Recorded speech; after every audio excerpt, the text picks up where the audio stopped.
me about fixed interest rate and variable interest rate. A variable rate is variable, so it goes up and down with the decisions of the RBA. What else kind of loans that can help? A lot of times people come to us for asset finance as well and equipment finance as well. Yeah. Can my own income be eligible for commercial loan? Absolutely. So when there are two types of commercial property loans. One is basically where we take your income into consideration, and we also take the rental income which a commercial property can get into consideration and give a loan on commercial.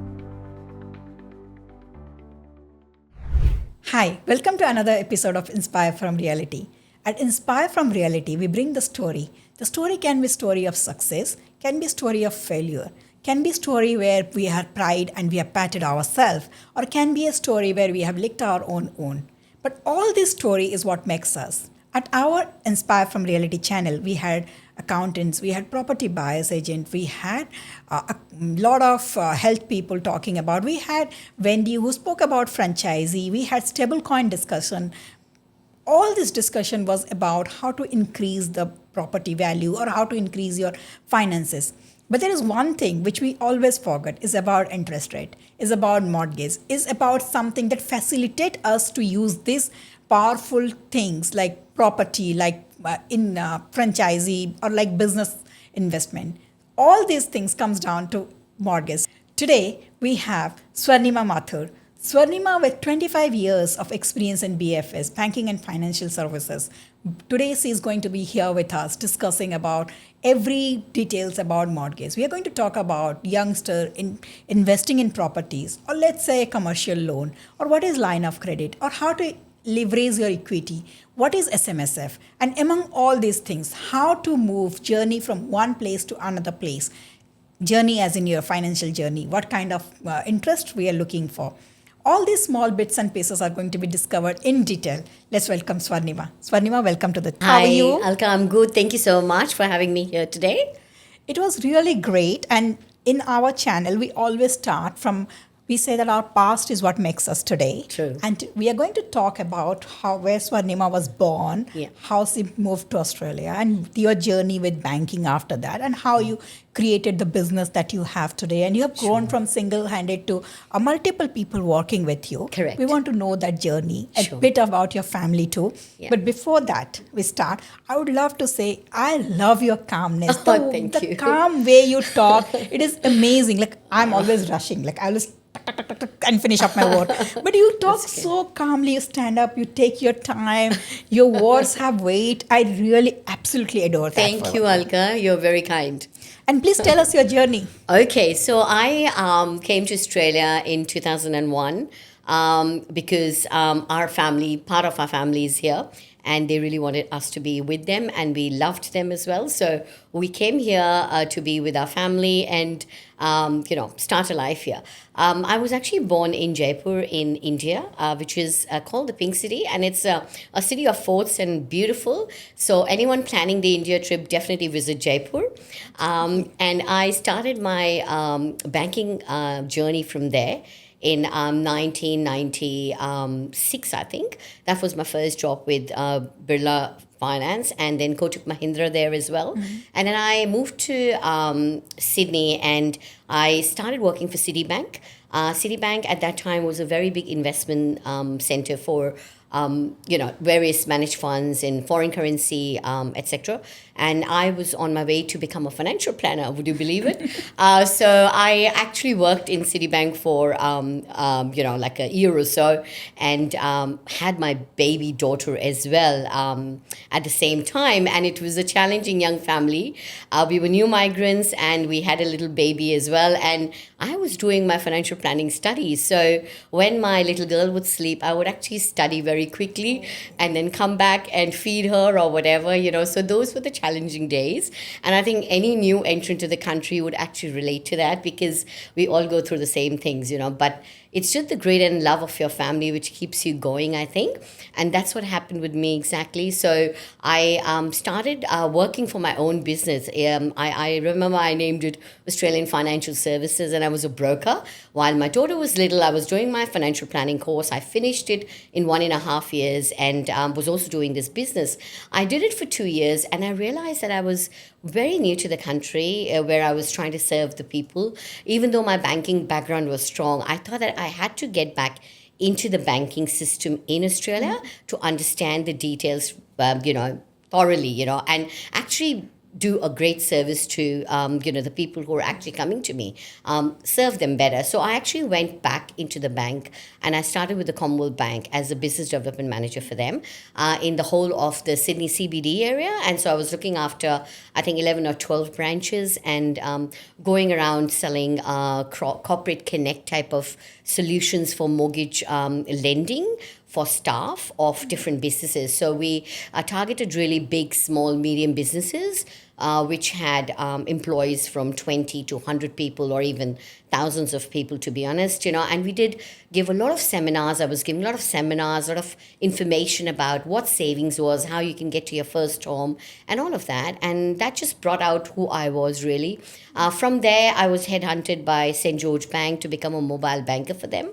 So I worked for the Sutherland Shire in St. George Bank. So coming from a very huge bank like Commonwealth into St. George was a real feel-good feeling for me, because everyone loved St. George Bank. It was the Sutherland Shire Bank, and Kogarah was the head office, and it still is. And I was looking after Hurstville, Sutherland Shire, Picnic Point, all those beautiful suburbs of Sutherland Shire. I was driving all the way from Northwest in Kellyville, where I used to live, to the Sutherland Shire in Kogarah and Hurstville. And the clients were beautiful. They were in love with the bank, and we did a great job. So I had become a mobile banker, mobile lender, had a big car, and it had a big St. George logo on it. And I just loved working for the bank at that point of time. I did that for 4.5 years or so. And then, believe it or not, I came back to Commonwealth Bank because they again headhunted me. And very quickly, my previous boss, he actually offered me an opportunity to work in a franchisee environment of the CBA, or the Commonwealth Bank. It was called Mortgage Innovation at that point of time. So we were supposed to be mobile, like mobile lenders, but not working in the Commonwealth branches. We were setting up our own businesses. And so we were like mortgage brokers just for the Commonwealth Bank. So that was a really good structure at that point, I thought, for me, because it gave me a lot of leeway into with a big brand name, and I also thought I can build up my business with a good brand name. So I started on that journey, and that journey took me 10 years, where I recruited staff, and we did a lot of, residential, commercial, and more residential and investment properties for our customers. And we get into the nitty-gritty of structuring of the loans and the best ways how the money would suit them, or how a structure would suit their finances, and how they can pay off their mortgage quicker. It's not only about getting a loan or a debt, but it's also about how you fix and quickly pay it off, and what is the difference between a good debt and a bad debt. All those type of conversations I was having with my customers. And our processing center and our office was established in Bella Vista in 2012, which I still have, actually. And that was a great journey. In 2019, I parted ways with the Commonwealth Bank, and I then started on my own journey again as a full mortgage broker with all the brands and all the banks. And that was a very great decision at that point of time in my life. And I thought that I can now help customers with all the brands which they wanted, because I think my clients were asking me for it as well. So I started this journey again as a new business in 2019. And the customers who loved me just kept following me. I don't even know where they still kept my numbers. They gave it to their friends and family. Their children came to me as well at some point. So I'm doing their children loans now as well. Their kids are coming for first homes and home guarantee schemes and so many things. So it's been a really rewarding journey. And I think over the years, when I think back, I always feel that God up there has been really kind, Yes. to make me meet such nice people in my life. And make me take this journey. Whenever someone enters their new home, that is the best part of my work for me. It's the most rewarding for me. I feel so involved. And they treat me like a big sister, and I'm like, okay. Sometimes clients also request me to go on this journey and go into the properties looking for them. And I always say, look, you as a family are like a car, all four tires are important, which is husband and wife and your kids, So everyone has to be involved in this process. 100%. I can guide you. I can give you the suburbs. I can, be your brainstorming, person if you're negotiating on a property. But one thing I can't say to you, hey, get this one and not that one. You can take Yes. the decision, yes. And I can absolutely relate, like whenever anybody is in the first home buying Yes. journey, it's a different journey. You don't know anything and you need that somebody to trust. Yes, Somebody who can tell you, okay, it's fine, this is what Yes. happens, who can explain them Yeah. a bit in details, not just assume they know. So Yes. I remember when it was my first home buying and people were talking about equity, all these things. Being an immigrant, Yes. I was being an immigrant over here, just got a new PR, and everybody would say, oh, you can leverage the equity. I'm like, how do you do that? I don't know. And it took time for me to understand what it was, which we are going to discuss now. Correct. But yeah, it's so important somebody to make the person understand. Yes, absolutely. It's not only about buying or selling or mortgage. It's about understanding the value of it. Why we are doing that. Absolutely. There are certain points in my life where I've actually said to people, hey, do this right now. Otherwise, you lose time, You lose time lost in the property market in Australia because we are such a young country is basically money lost. Yes, So yes. first time buyers need hand holding, and a lot of trust has to be built just to make sure that they're doing the right thing and you guide them transparently, honestly, just to make sure that it is the best thing which they're doing for themselves, And I really, pride myself humbly, in being with them on that journey, to be honest. 100%.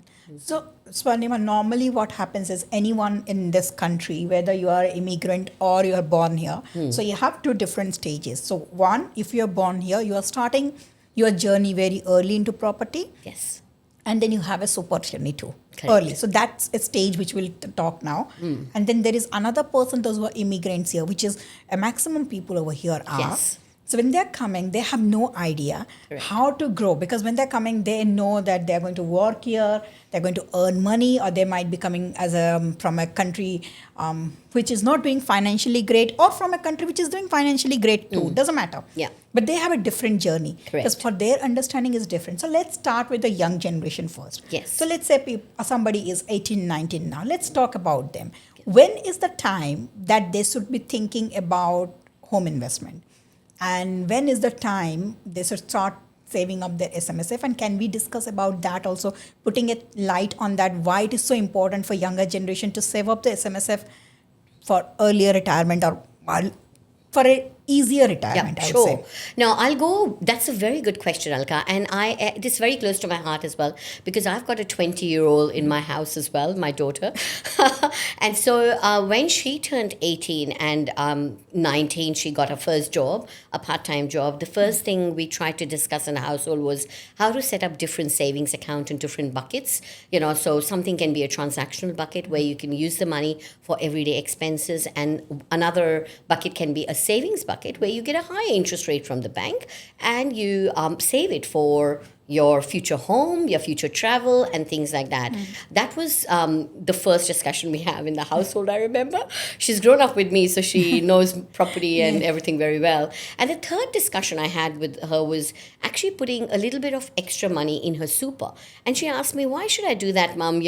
Because I won't get my money till I turn 60 years old, and it's really far away. I can't see the reason to do that. And then I was explaining to her how in Australia, the government has a first home saver scheme where if you put your extra funds into super, which is either after tax or pre-tax money, So every year, everyone can put around $30,000 pre-tax into their super and around 120,000 post-tax into their super. So if you put a little bit money in your super, like $100 a week or $50 a week, that all accrues together in your first home super saver scheme. And if 5 years down the lane, by the time you're 25, 27, 28, you want to get into your first property, you've collected around $50,000 as your contribution into the super on top of your employer contributions, then you can actually withdraw that money, $50,000, and utilize it towards the deposit of your first property. And a lot of youngsters, Gen Zs, actually do not know about that. So first property as in first residential property or first super property? First residential property. Oh, wow. So to live in. So this scheme called First Home Super Scheme is actually just for first home buyers, youngsters who can actually take their money out from super and actually invest it as a deposit in their first property. And that is where I feel our schools in Australia, especially the high schools, play a really big role in getting financial people like myself. I wanted to volunteer in the local schools a lot of times because you can go in and educate children about that when they're in their 16s and 70s. 100%, yeah. Because there's so many kids who actually start working from the age of 14 and 15, but they actually do not know how to manage their money, and they may just squander away. By the time they reach 25, they've already wasted probably $200,000, $300,000, Yeah, 100%. in the next 10 years. So this is what I say is experience. Like, look, what you told me now, I did not know that the super, you can take it out as first home Yes. residential thing. That's a great idea. Like, and particularly with given the property price, Yes, any of course. help is so important. Yeah, absolutely. And starting young is the key thing. I think we need to teach our children financial education about saving and saving well and saving for a very long periods of time, because saving cannot happen overnight. It's not about how much you earn. It's actually about how much you save. So I've seen in my life lots of people on very mediocre and medium incomes, but they're doing really well in life because they have actually understood the meaning of savings and they've actually gone the additional way to save things from a very young, age. And I think that's what matters. Yep, 100%, 100%. Now let's move from that to the next generation, which is around 30 to 40, 45 years, where you have your family, you have a certain amount of savings with you, maybe you have your first home already with you and you're a serial investor. Yeah.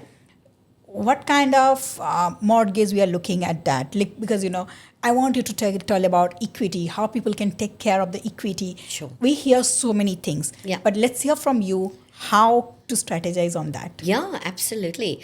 Look, when you get your first property and you start paying your mortgage, you've got a young family, you will actually start paying your mortgage quicker, right? So you should try to put in your mortgage basket a little bit of extra funds. So you're actually putting extra money towards your mortgage as you go every week or every fortnight once your salary comes in.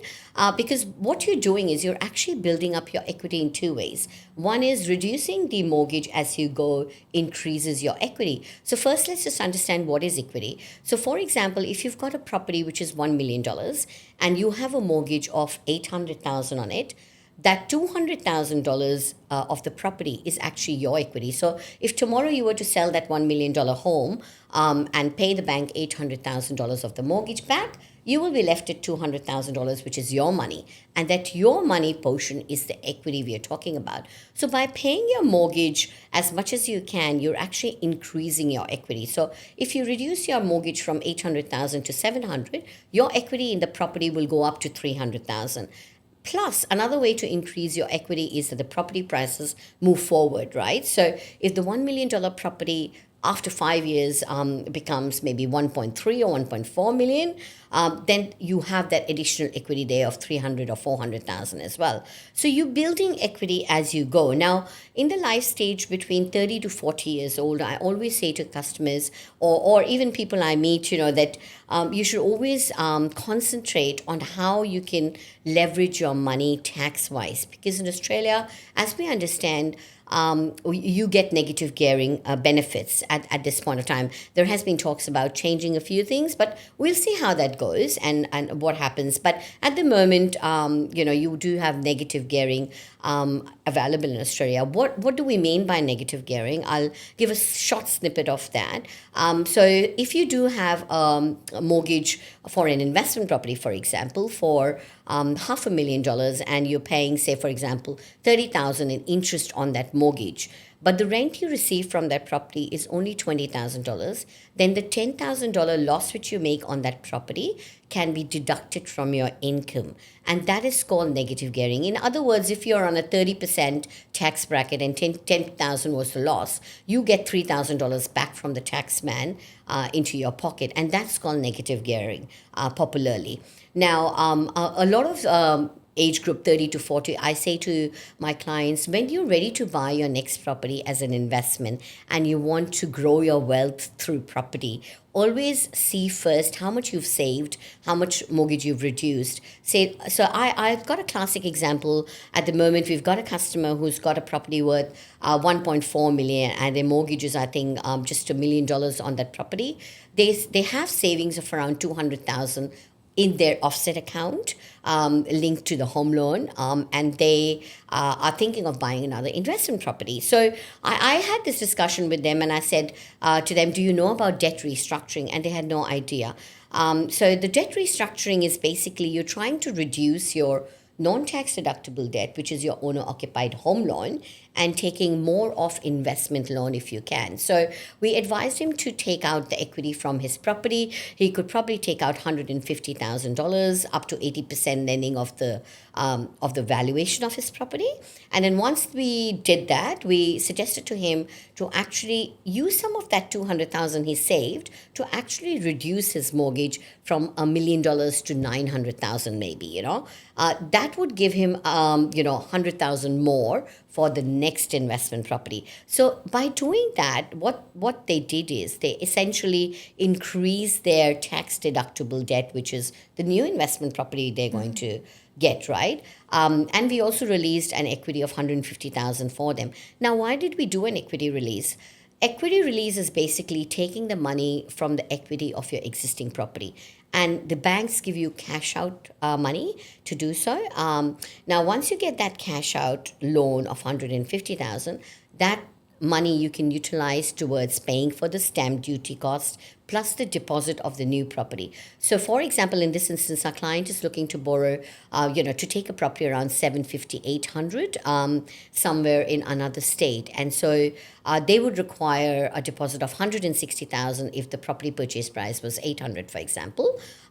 Or they might just require 140,000 if the purchase price was 700,000, plus a stamp duty cost of another 30,000 on top. So they in total require 170 grand. So by this cash out, which we gave to the customers of 150 to 200,000, they could utilize that money and put it into the deposit and stamp duty cost of that new property which they're buying.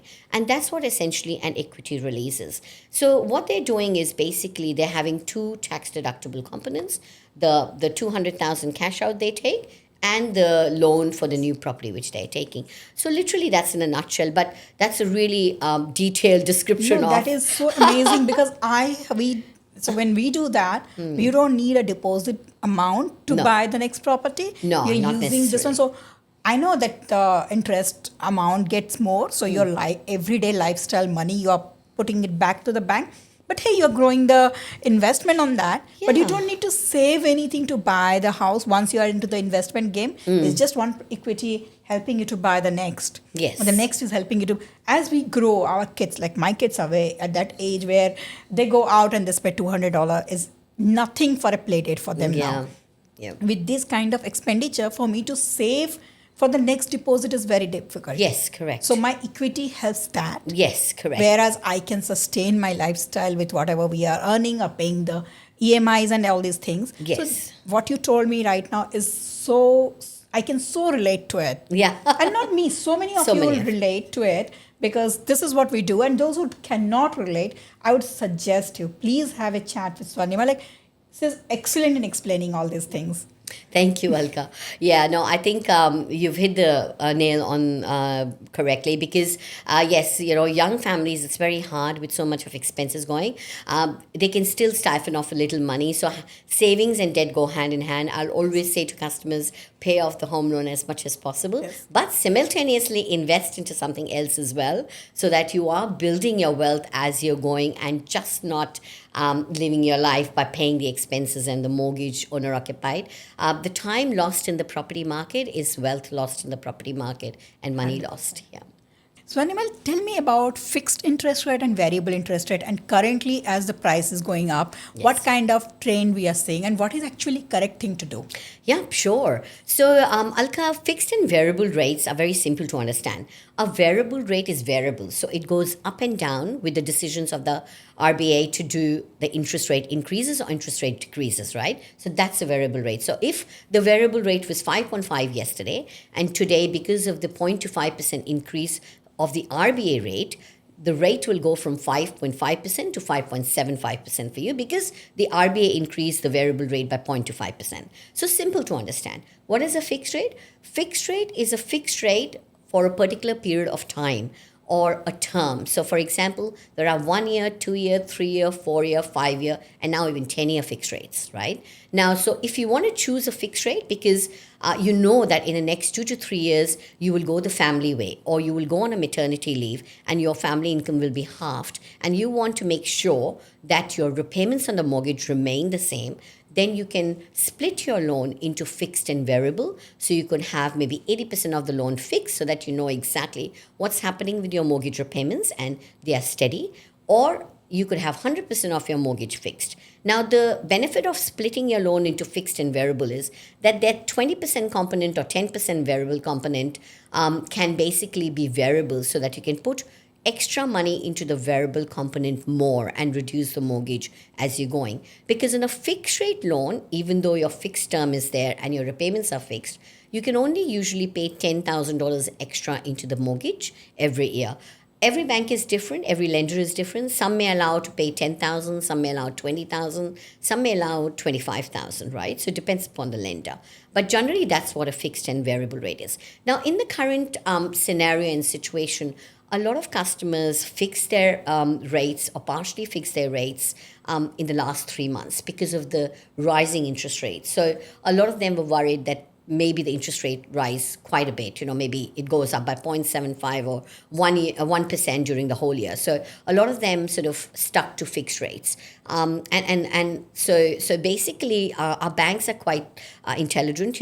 Before they see the rate rises coming from the RBA, they will actually increase the fixed rates before that. So I always say to the customers, look out for the commentaries of the economists happening and look at the general economy environment, what's going on, and then try and put on a hat or talk to a mortgage broker and accountant to check what the rates might do. Because if you are feeling that you need to fix, then maybe probably right now is the right time to fix. So, definitely look into fixed rates. Also, fixed rates come with rate locks because sometimes, say, for example, you're purchasing a property, right? And the fixed rate was 5.59 and you really wanted to get that rate. But your property is only going to settle 6 weeks after the purchase. Now, with fixed rates, you get the fixed rate as on the date of settlement or as of the date of refinance, unless you rate lock that fixed rate. So, say for example, today the fixed rate is 5.69, but after six weeks, when you actually settled on the property, that 5.69 rate increased to 5.99. So that's a jump of 0.4%. If you hadn't rate locked your loan at that point of time, you will get the fixed rate as on the day which the property is settling, which is 5.99. But if you rate locked it, which is pay a bit of rate lock fee to the bank, which is usually $750 or a little bit more, then you will get that rate even after 6 weeks of the property settlement. So a rate lock fee will cover you for up to 3 months. And you can talk to me to get to know more about that. So now let's move to the next one, Yes. 50 to 60. And we are only discussing about resi right now, Sure. residential. So once you're in 55 or 60s, you are planning to slow down in your life. Yes. So what kind of thing do we see that time? A lot of people whom I meet in their late 40s or early 50s, they have a question for me saying a lot of them have bought they've got their owner occupied property and they've maybe built one or two or even three properties if their incomes are really good, especially high income earners, tech professionals, medical professionals. They end up having at least 3 to 4 investment properties. And then they reach a stage in their life where they've got a good portfolio of properties, it's grown well, but then they're thinking, what's next? How do I retire? When do I retire? Because retirement age in Australia is 65. When you can actually, start taking some income from your superannuation if you completely retire or partially retire.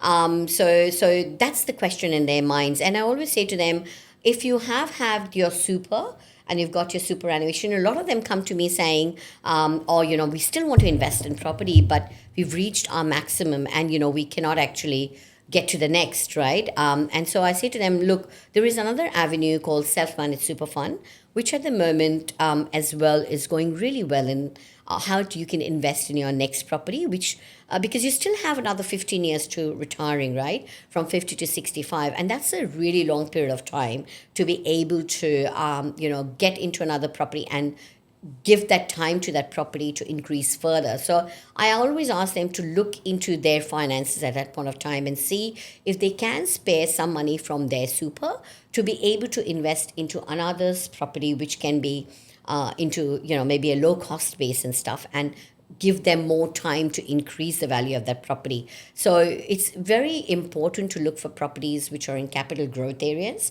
for such sort of strategy, so that you can actually then increase it in the next 10 to 15 years, and the capital growth will make it beneficial for you to invest in SMSF. There are lots of benefits at the moment which the government gives to invest in property via SMSF. One of them being the capital gains tax. While you're working, if you're still working and you sell the property, it's not like 50% of the capital gains, if it's one in your personal names, gets taxed, or adds to your income. In superannuation environment or SMSF environment, it's only up to 10%. And an accountant should be able to actually give you much, much better enlightenment on this. So you should always seek advice from an accountant before you set up your self-managed super fund to get complete understanding of what it is, and also involve a financial planner if you can, because they will actually tell you in nitty-gritties of moving forward in the next 10 to 15 years, what expenses can you, are going to be there to maintain that self-managed super fund, what benefits are there in terms of capital gains tax, how does it reduce once you retire, if it's zero, how do you benefit that way, in investing in property in self-managed super funds. So there can be a lot of benefit if you are trying to increase your wealth through property development to invest via SMSF.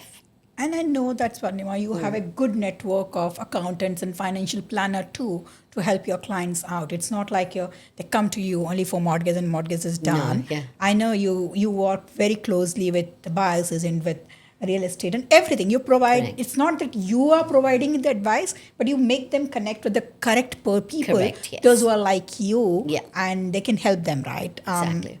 That's amazing. Yeah, no, the road to property investment should be completely transparent, and you should do the numbers very well so you know where you're heading, because that's the most important part. You don't want to regret a decision once you make it, right? So and your cash flow of your local your own family should also be in sight, and you should be very cognizant of the fact that your cash flow is okay, and you will still be okay if you invest via a super fund.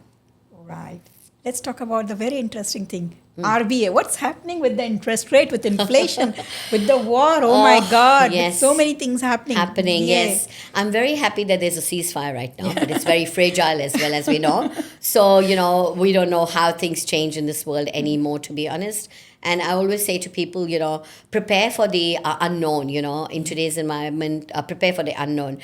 Inflation has been going up, and that is the reason why we have already seen 2 rate rises of the RBA. Mm-hmm. I was in a conference yesterday where we heard from the NAB business heads, and they were very sure that RBA will increase one more time in May probably, and then no one could say anything what happens after that. But inflation is something which can be out of control of the general public. For example, petrol prices rising up or electricity bills rising up will increase the inflation, which is not in our control, right? So, but unfortunately, people have to bear those costs, right? So even though when you take a mortgage, the banks actually take 3% buffer to assess your loans, so that in cases like this, when inflation goes up and still stuff, you can still pay your mortgages, right? But I am now starting to see that in the general market, people are finding it difficult with the increased costs of living, increased petrol prices.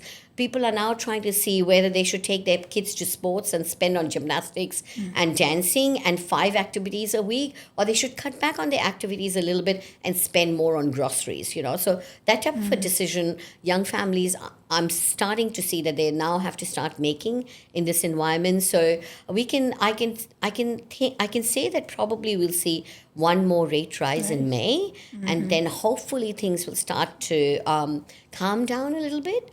I was just reading something in news that Australia might go into recession by end of May or June officially. We aren't yet. We are always hanging on the thread. We might go, we might not go. But let's see how it goes. Yes. Let's I think employment employment figures are softening a little bit, and tech industry is seeing a lot of employment softening as well. So we don't know how things go. Hopefully we don't go into recession, but if we do, then yes, the rates will have to reduce. But let's say during 2009 and 2010, when there was recession, there was a lot of effect on the property market, and Australia being huge property market. Yes. Suppose, let's say, in a hypothetical case, let's say we move into recession, is it going to be affecting a property market a lot? And is the mortgage, because it's increasing so much, have you seen it down in number of people buying the property and coming for mortgage and lending? And has that affected in the growth of if it comes down, then the wealth growth is going to slow down. If wealth growth is going to go down, inflation is going to rise. So it's all related. Like if this happens, then everything happens. How is that hypothetical case we are seeing now? So I always say to people, over the past 27 years that I've been in industry and in banking, I always say 2 asset classes, which is property and shares, they're long-term investments, right? They're absolutely long-term investments, and that's how they should be looked at. Inflations come and go, recessions come and go, but if you stick to your strategy and you're not retired, you're still happily working, you should stick to your strategy and look at the long-term gains. So, for example, in property in Australia has at least grown 8 to 10% in Sydney, or New South Wales most of the times. But when we see a thing like this, which you're seeing right now, inflation is up, we've seen 2 interest rate rises, definitely there's a lot of nervousness in the market. And we're seeing a two-way economy at the moment in terms of property. So New South Wales and Melbourne or Victoria are seeing really flat market at the moment because of the interest rate hikes. And that's very normal because, these are the 2 cities which have the highest costs of living, right? So people do get nervous in these 2 states. The other states, for example, Western Australia or South Australia or Tasmania, they're all seeing, Queensland as well, they're all seeing spurts of growth. And the growth Tasmania is so has high. Grown so much. So much, So there's a growth of spurt of growth there. And that's purely because the cost base of the property market is from where it's rising is very low. The Sydney market has been very huge cost base for a very long period of time, and we've seen in 25 years past, or even 50 years, the market has grown 100%, 1,000%, for a lot of people. So I think when it comes to property, you should look at the historical data and not panic at all. You should stay your course and try to do the right thing by paying more into your mortgages and saving as much as you can, cutting down on unnecessary expenses and leading your life as normal, without getting stressed. Yep, that's 100%. Don't get stressed. Yes. Hey, let's talk about commercial loans. Sure. That's a very big thing because most of people are trying business now. And with the cost of increasing, or let's say when you help me with my buying of my new business printing, Yeah. so there is a phase where everybody looks for a commercial loan. Yes. So what is first? How is Australian market right now? Mortgages, interest rate, everything for commercial loan. Is it still easy to get, or it has also become very restrictive? How is the restriction part has come up in this? Yeah, look, the commercial loans are a very big part of the Australian market because we have so many SMEs or small to medium sized businesses which are running Australia, and they're the lifeline of the economy, because these small businesses are actually putting so much of food on the tables for so many people, right? And they're recruiting so many people. So commercial loans are extremely important in my view. Commercial property is very popular. A lot of small businesses to medium-sized businesses, they want to buy commercial properties and rent them out to their own business premises. So that has been very popular in Australia, and it's still going. The market, commercial property market, is a little bit more prone to these interest rate rises, and they react a little bit differently to residential. So they are also being impacted at this point of time. When I talk about small to medium sized businesses, I think you might have heard the Prime Minister on the national TV talking about, or, he will be having $1 billion grant to small to medium sized businesses if things go south. So though that help is available, but I would think that from commercial perspective, I think small businesses should. This is the point of time when you should be actually prepping yourself in the next 12 months to see if your cash flow can sustain itself if there was ever a downturn in the next 12 months.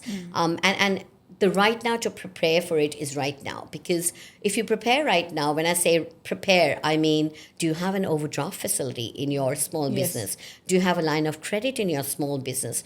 Do you have something to fall back upon if things were not looking that green, in the business? So that's something which every small business owner should think about in commercial terms and look at those options right now. Because if your business has been performing well in the past 12 months, this is the time to actually look into lines of credits and overdraft facilities, which you can obtain for your small business, so that if things were to go south in the next 12 months, at least you're prepared for it. If everything's fine, then that's great. So for general knowledge, what is overdraft and line of credit? I know because we had spent Yes. that time in understanding Correct. what kind of thing we should do for our business. But Yes. for my general knowledge, Yeah, for the sure. public, what's Yeah. So every small business has a monthly turnover, right? So a lot of lenders, banks, they will look at a business for 12 months and they look at your revenue for 12 months and give you a limit for an overdraft or a line of credit. What is that? That's basically just a credit limit given to you like a credit card. It may be 50,000, 100,000, 200,000, depending upon your business turnover, whereby you can put your hand into those funds and take them out whenever your business requires it, and you start paying interest on that particular overdraft facility or line of credit facility. Now, once your business gets the funds from the providers or your clients, then you can put the money back into that overdraft facility or line of credit, and you start paying zero interest on those facilities. Of course, those facilities do come with some fees and charges, maybe monthly fee or setup fee, etc.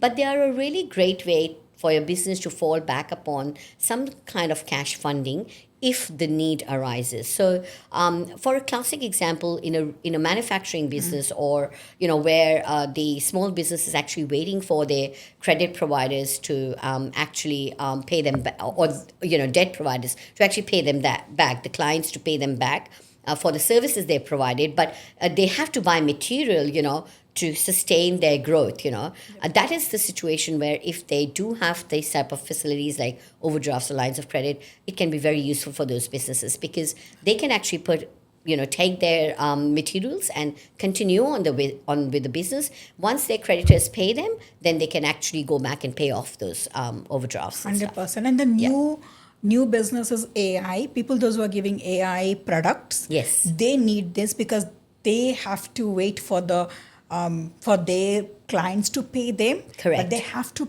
make the product ready. Yes. This is one of the biggest branch which has come up now. Yeah. And they really need line of credit because they need to pay the developers, they need to pay the everything that is needed. Staff for expenses, their marketing. Yeah, marketing. Everything. Exactly. But they get paid, but the development time is at least 10 to 12 weeks. And that 12 weeks of 16 Yep. weeks is a big time Yes. in this market to course. sustain. And that's Yeah. excellent. Like they should actually reach people like Yeah. you, Swarnima, because you helped me with that time. I'm really grateful for that. It never came to my brain that I can use line of credit. Yeah. And just it helped me to sustain that 4 months in business. Yes. In my printing business. Yeah. And now it has started helping to pay Yes. back itself all the cost, and Yeah. I can start paying off this one. Exactly, fantastic. It was helpful, yeah. It's like a short-term loan, you Yes. know. That's what it is exactly. So, and instead of the directors of the business putting their own personal money into that business, they should have a self-sustained business, you know, which can rely on itself. Right, 100%. So that is great. And then you do raised in sell, you do commercial. What else kind of loans that can help us? A lot of times people come to us for asset finance as well and equipment finance as well. So we can also help customers with that. So if someone's buying a new car or a second-hand car, or if a truck driver is buying a truck, you know, Or a ute or a ute or gardening equipments. Yep. We also have medical practitioners coming to us for their dental practices or GPs coming us Yes. to buy a share in the general practice, you know, of where they are working. And we are very happy to do those type of loans for the medical practitioners as well. We have customers who would come to set up their medical practice as well. And dentist practice as well, you know, 1 chair, 2 chair. We also help them to buy new dental practices as well if they're already an existing dentist or existing GP, you know. So all those types of loans are available as well. Wow, yes. Yeah, so there are also term loans, which, you know, a lot of businesses don't know about. Those are like set loans with a set repayments. These are called unsecured business debts or business loans. So you can take a term loan of up to 5 years or 7 years for 50,000 or 100,000 for whatever purposes the business might be requiring it for. So it might be for staffing or accruing new material and other things. Great. So this is also this is a great conversation because then you have overdraft to tap in, but Yes. you can also tap in through your assets. Correct. And other things. And then you Yes. have a commercial loan different, which is buying a commercial property or something. So there is 3 kind of things that Yes. a business or a person who is wanting to start Yeah, something. exactly. So let's say I'm starting a business. I don't have any business thingy and I want to start something. And I want to maybe start with a commercial property. Yeah. Can my own income be eligible for commercial loan? Absolutely. So when there are 2 types of commercial property loans. One is basically where we take your income into consideration, and we also take the rental income which a commercial property can get into consideration and give a loan on commercial property. Usually the lenders would give around 60 to 70% loan for a commercial property. Another type of loan for a commercial property is called lease doc loan, which means that if you are buying a commercial property which has a long-term tenant, for example, a 10-year tenant, which is Woolworths or Coles or Aldi or JB Hi-Fi, you know, those type of properties will have a rental income coming from the tenants, and those are called lease doc loans. So you can get, the banks will only look at the lease document which you've got, and they'll give you a loan amount based on that. So those type of loans are very popular as well. Great. Yeah. And then there is something different for petrol pumps, right? Correct. Yes. Yes. So let's say somebody wants to invest in petrol pump. Yeah. What kind of loan are we looking there? So when anyone is buying a new business, I always say to them, the first thing the bank is going to look at is whether you have an experience in that business or you don't have an experience. You're just a PAYG income and now you're buying a petrol pump. The first thing the bank is going to ask is, how are you going to manage that petrol pump? If you're working somewhere else, who is managing the petrol pump for you? So you have to have a really good business plan for buying a business, right? If you're already in that trade, it becomes a little bit easier.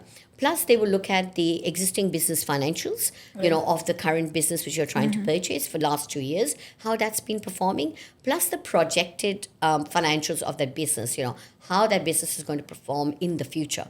Those are the type of things which the banks are going to look at. And so if you're ever thinking of buying a business, maybe it's a petrol pump, a restaurant, a medical practice, accountancy practice, any of these, this type of information is what the bank is looking for. Another way the bank looks at giving you borrowing against the business is actually attaching your personal asset, which is a property, bricks and mortar, to that loan so that your interest rate can come down a little bit. So I say to a lot of people that if you've got property outside, when you're buying a business, definitely look at a strategy to involve the equity of that property to be able to buy business. So there are various ways to structure it. So you literally have to talk about the structuring part of it out loud, so you actually understand what you're doing and what is in your best interest. That means you need a good mortgage broker and good accountant. Yes, working correct. for you. I always say, Absolutely. you want to grow in this country, you need a good accountant, Yes. a good mortgage broker, a good financial planner, and good Absolutely. property buyer. Yes, That's absolutely. it. These four are with you, whom you can trust. Yes. You are done. You don't need to think anything. Correct. So there is another kind of business which I am always interested to know, and this is for me also. Yes. I mean, all for my audience, yes, but for me also. So there is a franchisee and franchisor. Correct. So if a franchisee is looking for loan to move, or if I want to start a franchisee, what kind of things that I should? I have a business and I want to grow. Let's say I want to have 5 more and make it a franchisee. What kind of thing I'm looking there? And if I am a franchisor, I want to buy a franchisee somewhere, maybe Kellyville franchisee, something. So what kind of loans? Is loan available for that, or what is there? Sure, that's a very good question, because I get asked that question at least once or twice a week from my customers who are looking to buy or invest into franchising businesses or wanting to franchise themselves. So look, the banks have a very different view of franchisee businesses, and the banks actually do support franchisee business as well. Now, a few banks have got a list of franchisees that they can support. So if you're looking to buy into a franchisee, for example, if you're looking to buy into a gym for fitness first, you know, or and you want Subway to, or something, and you that franchisee, if it's listed on the bank's list of preferred franchisees, they will actually definitely be an option for you to take. So I always say to my clients, look at the franchisee you're buying and check beforehand, whether it is included in the list of franchisees. Even if it's not included in the list, the banks can still help you. Just that it may be a little bit lesser, 50% lend on that instead of 70% lend. So things like that should be looked at. Now, if you're a business who wants to branch out and franchise out, then basically you have to set up your systems and processes, your contracts. You have to definitely take commercial lawyer to help you out to draft all of that, and think about the ways that you'll sell that franchisee to the franchisors, and be able to talk to a bank to actually then help them to get that franchisee model into the next step. So literally, typically you'll be looking for people who are in your industry. You'll be looking for people who can actually buy into your franchisee and they've got prior experience, so that the banks can actually help them to fund that franchisee you're trying to sell them. So those are the points which you should be looking at. Correct. No, that is great, because so many of my customers, they want to either branch out, or there are few people, those who have already business and they want to buy a franchisee. And I keep on hearing this. I'm like, I need to figure it out. I need to have some answer to tell them. But it's such a good one to know that you can get a loan if it's a great established franchisee. And other than that, also bank can help. Yes, absolutely. Help you out. Yes. And for the people, those who are, like these days I have heard, I don't know if it is a humor, whatever, you can, if it's a myth, just bust it out. So now you can go into mortgage and buy a house with your brother, with your, so there's some kind of things also there, right? Correct. With the family, With the family, yes. So typically, popularly, these loans were called partnership loans.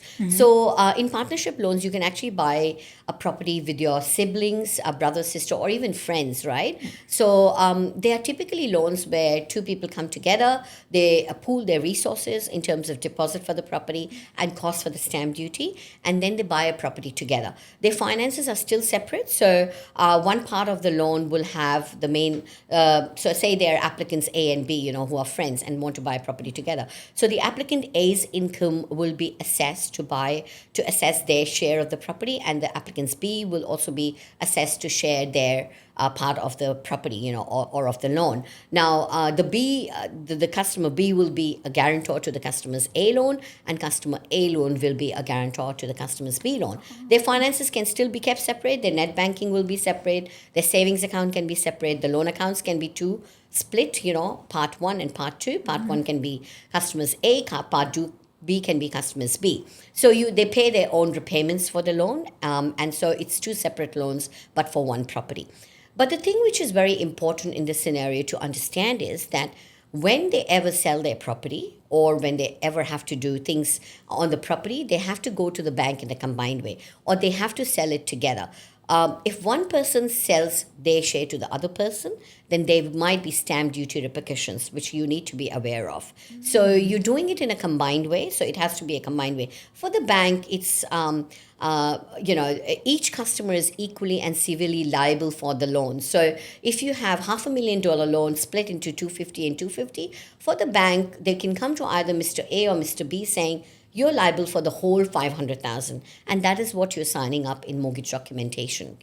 So never think that our loan is only 250. You're still actually a guarantor for the other half of 250 as well. So while this process makes it very easy to buy a property together, but you also have to look into the long-term future of how you're going to keep that property together as well. Because if there was ever a condition where you want to buy it, both sides of the party have to be agreeable to sell the property. And is it for residential and commercial both? Both, yes. Residential, commercial, investment properties, anything you want to buy. You can do it together. There's another point which I want to, I know we passed the first home buyer stage, but there's another product called guarantee schemes for parents, which a lot of younger generation Z can actually utilize. And a lot of parents are actually not aware of the fact that they can help them in terms of equity of their property, not only cash funds. So as you are aware, the Bank of Mum and Dad is the third largest bank in Australia, to be honest, right? After the Commonwealth Bank and the NABs of the world, third largest bank is the Bank of Mom and Dad, because parents like me and you want to help their children, right? So a great way to help your children can be a family guarantee loan, which means that you are actually helping your children only up to 20% of your equity for their property purchase. So for example, if your child is buying a $1 million property and they are able to service a loan of full $1 million, plus the stamp duty cost as well. So they can actually get a loan from the bank of $1,050,000. Then you can assist your child by providing them an equity loan of 20% plus stamp duty cost. So for example, if your child didn't have any savings, but they still wanted to buy a $1 million property and they can service the loan, then they can have two loans. One loan will be against their new property for $800,000 up to 80%. And the second loan will be $200,000 plus the stamp duty cost of maybe $50,000, so $250,000 mortgaged against their property, new property, and their parents' property, right? So there are two separate loans. One for the child loan, which is for the new property which they're buying, and the other one for the new property and the parents' property. So they can leverage the equity of the parents. Of the parents' and property. paying the EMI, whatever is needed for the parents. Yes. And that is great. Like instead of putting the cash as down payment, you can use the equity.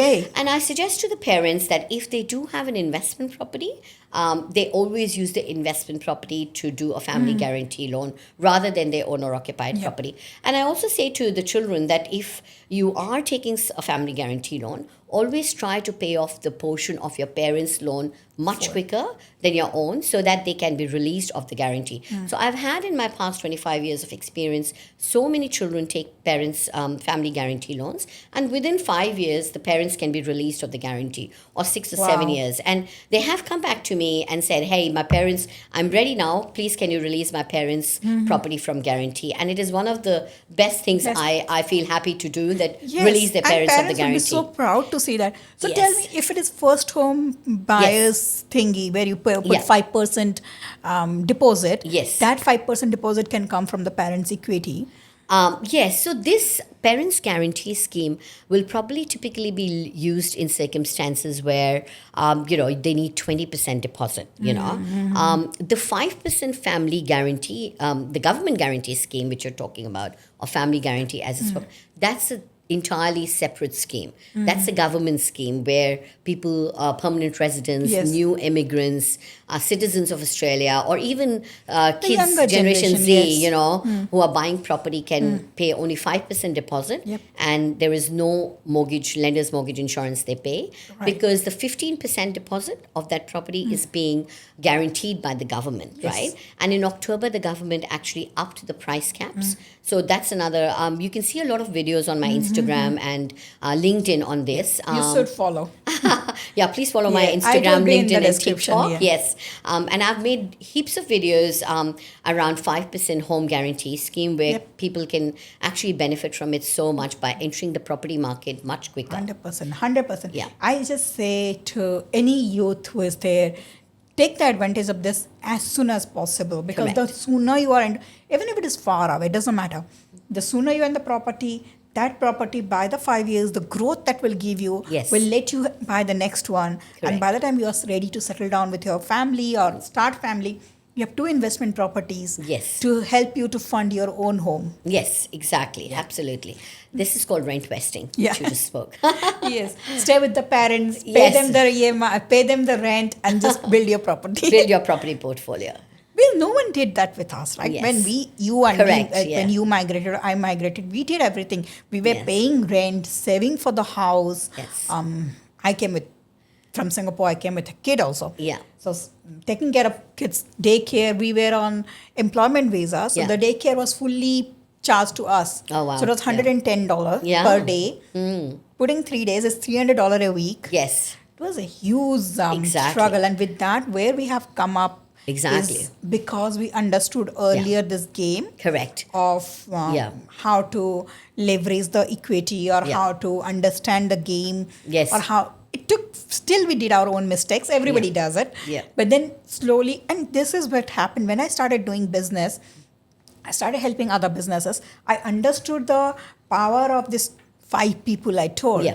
Earlier, it was like, why do we pay money to them? Yeah. But then slowly I understood what kind of Benefit you're knowledge getting. or what kind of strategy they're bringing. Yes. It won't have been possible to No, our brain. exactly. If we know, even if I'm hearing 25 podcasts, I know ChatGPT is there, Claude is there, but the knowledge that they bring to the table is Yes, amazing. Absolutely. You should always have professionals on your side Yes. on your property investment journey, whether it's your first property or the 10th property, does not matter. Yep. You should have a team of people helping you, and mortgage brokers who are really experienced to do this is a very great start. 100%. 100%. And particularly people like you who Yeah. has a experience of 25 years sitting there, plus all these sectors is there. So Yes. like, as you said, the parents have done and the kids are coming to you. Correct. And then, like for me, I am with you for my different loans, and Yeah. we have business loans, we have other things. So this helps a lot. Like Yeah. one place, which I always say is a holistic solution, always helps. And, Yeah, and that's absolutely. amazing. Yeah, Yeah. absolutely. I mean, on my website, which is financieravenue.com.au, you can actually see calculators where it will tell you your repayments. If your mortgage was this much and your interest rate was this much, what would be your repayment? And if it was a 30-year loan, 25-year loan, a lot of times customers come to me saying, hey, it's a 30-year loan, but I want to pay it in 20 years. I said, yep, just go to my website, plug in the figures, your $1 million loan, 25 years, 6.5% interest rate or 5.5% interest rate, how much would be the repayment? And start paying those repayments into your mortgage, because Right. then you're making sure that you will finish off your loan in 20 years' time. So that's a great tip. But please follow my 100%. website, Instagram, TikTok, and you will get a lot of information. There is two more things before Yes. we wrap up. Okay. Sure.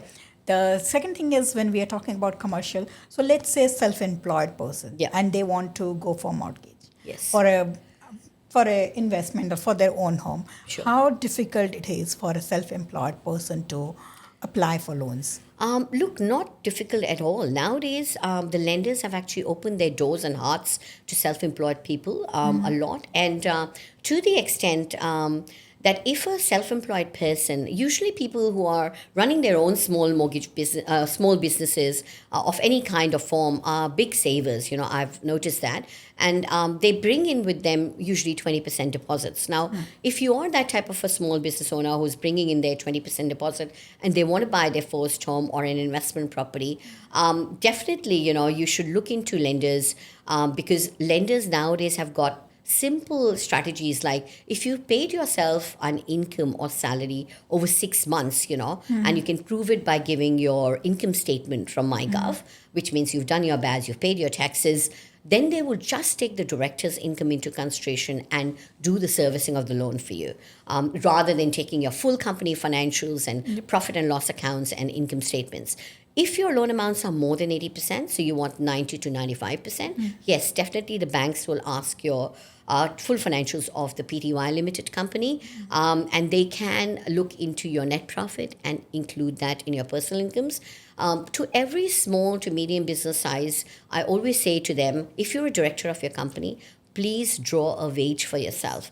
Because if you do not get a wage from your own company and your own business, why are we even doing it? 100%. If you're not having any income from your business, why are we even doing it, right? 100%. And if you then want the bank to give you the money, they will actually look at your personal income. If you're not driving any personal incomes from your business, and your business is not showing much profit either, it becomes very hard for you to enter the property market, right? Because the lenders want to see in black and white what business are you doing, how much profit are you making, are you actually giving yourself some income, right? And that's when they will give you the money, right? Like any lender. Correct.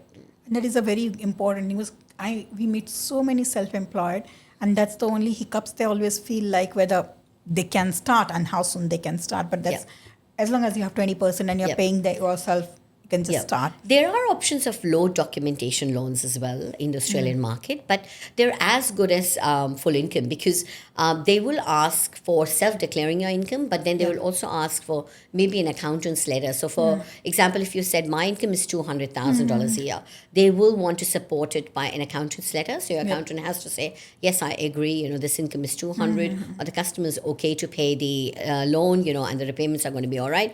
And typically those loans are always 1 to 1.5% higher in interest rate. So if a normal interest rate is 5.5%, you'll be paying definitely 7 or 7.5% for that loan. And also the typical LVR, or the money you can get, is probably maximum 80%. Yep. Okay, last one. This is for anybody who wants to start a mortgage journey, Sure. wants to start as a lender or something. Yeah. So what are the steps? Like, how do they start?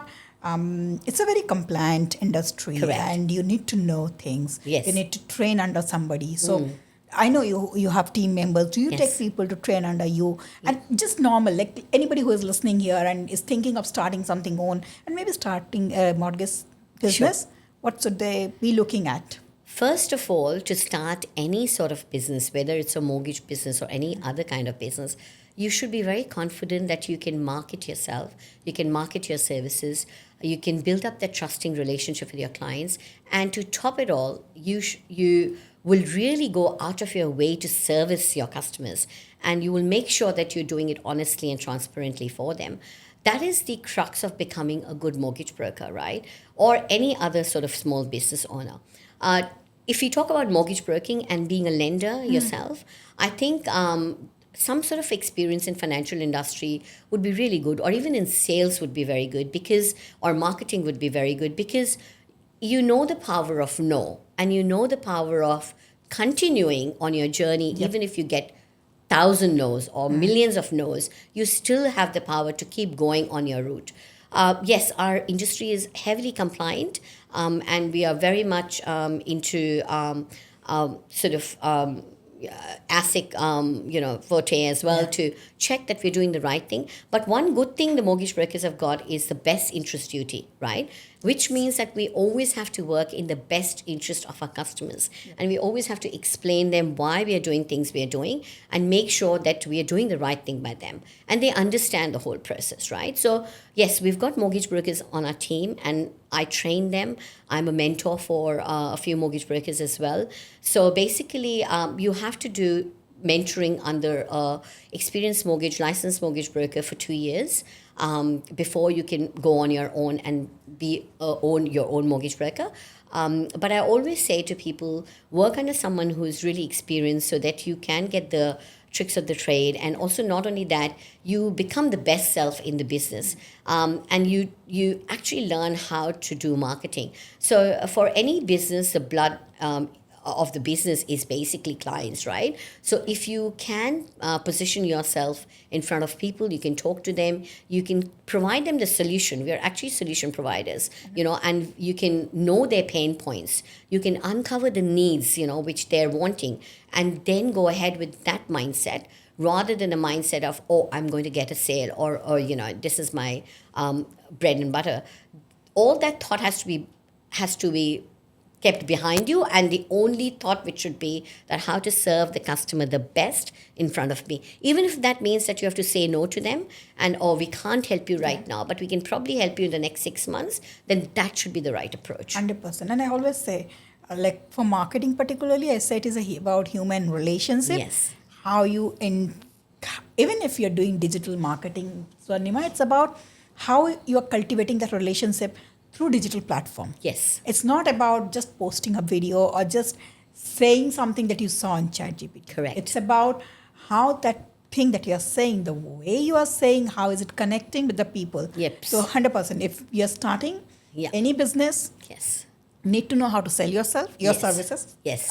Your services, and how to market yourself. Correct. Absolutely. And then customer satisfaction is very important. Learn the ropes of the trade. Understand to nitty-gritty what you are making other people understand. So there's a lot of uphill battle, but definitely we are seeing really good mortgage brokers out there in the industry who are coming and who are new, and we definitely need new, fresh women blood as well to come and become mortgage brokers. So when you started, you would not be seeing so many women in the banking and financials. Even today, we're if you look at the stats, there are less than 20% mortgage brokers who are women in Australia. And that is a very small number. We're trying to reach 25%. I'm not sure if we've reached that yet. But in general also, in any family, whenever anybody goes and talks about finance, it's always they talk to the male counterpart. That's correct. Right? Unless you don't have a male counterpart and you don't trust them, that's a different case. But in general, it's a male counterpart with whom you talk. Yeah. And they feel more comfortable to be in their herd. Yes. Correct. Look, that's very correct. And I've experienced that throughout my career. I'm mostly talking to the men in the house, which is great. I don't mind that. It's good. But for every single client I've been talking to, I will always involve the wife or the woman in their life, because I always say to them, look, you're the two wheels of your two-wheeler family, right? Correct. Both of the wheels have to go together. So she needs to understand as much as you need to understand, because both the parties have to come together to be able to do it. So I think every woman should take keen interest in their finances. Not only if they are working or not working does not matter.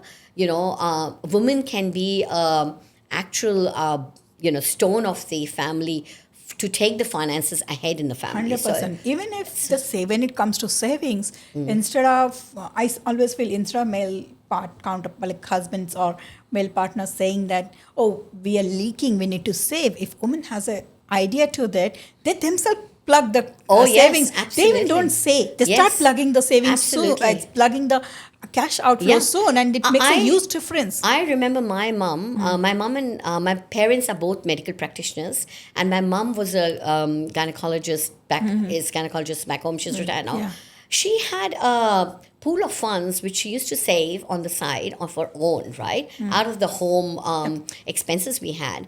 And my father was always surprised to have that extra cash because he never knew about that. 100%. But my mom had saved it somehow. So I think every woman is the rock of their family, and they should take keen interest in their finances as they take keen interest in the household, in the children, in the husband, I'll tell you a very funny thing. So my dad's all salary used to be invested back in the property, into the EMIs and all. So, Yeah. and my mom was working as a teacher, as a principal. So my dad would come and say, hey, give me $10, give me $15, rupees, Yeah. okay? Yeah. So we, while growing up, at least till my uni, I thought my dad don't earn anything. It's always my mom who is earning. She's the one who's giving the money to And the so we'd be dad. like, okay, here is every, okay, then Yes. see. And that time it was not always bank. So you Yes. draw the salary. Correct. And then you bring it to home. Yes. And then you keep it at home. And then so you'll be pulling out and giving Exactly. out. So I'd be like always, okay, that means my mom is the only one who is earning. And my dad is just going to office. So that was in my brain. After uni, I never thought. During my uni period and after that, I never thought. But when we started investing, I understood, okay, so one person's salary was invested. The other was earning. That's why Yes, they did not exactly. have same credit Same card. credit. Nowadays, we have family credit card. We are not asking money. We know where we are spending. And I think with our kids, we are a lot more open as well. Yes. We make our kids understand while they're growing up how Yes. financial situation of the household is working. Like I've always involved my little daughter into all the financial decisions Not we've little made. anymore. No, not a little anymore. Yes, I have to make myself comfortable that she's an adult now. I don't treat her like an adult, but I should.